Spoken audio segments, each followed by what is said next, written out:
हम सब खड़े हैं हरिश्चंद्र घाट पर और जैसा आपने सभी को पता है सतयुग की कहानी जो राजा हरिश्चंद्र से जुड़ी हुई है कि हरिश्चंद्र ने जब अपना सारा राज्य दान में दे दिया तो उसके बाद फिर वो यहीं आते हैं इस हरिश्चंद्र घाट पर और यहाँ के जो चौधरी हैं जो डोम महाराज हैं उनके हाथों स्वयं को बेचते हैं और फिर यहीं उनकी सेवा करते हैं।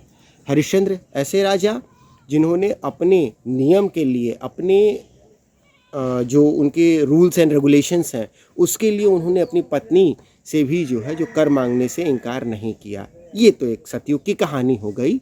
हाल फिलहाल बनारस का एक खूबसूरत जगहों में हम बोल सकते हैं क्योंकि आपको अगर आपके माइंड में बहुत सारी जो प्रॉब्लम है वो चल रही हैं, बहुत सारी कन्फ्यूजन्स चल रही हैं, आपको थोड़ा मेंटली रिलैक्स्ड होना है, आप चुपचाप इस घाट के आसपास आइए और कहीं भी बैठ जाइए।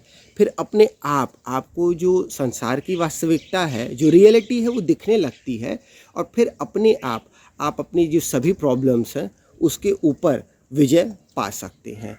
जैसा दिख रहा है सामने डेड बॉडी जल रही है और अंत में बेसिकली यही होने वाला है।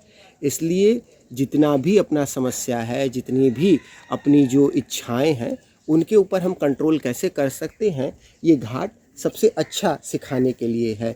देशी और विदेशी दोनों ही पर्यटकों में हरिश्चंद्र घाट और मणिकर्णिका घाट, ये दोनों ही घाट जो हैं वो बड़े पॉपुलर हैं।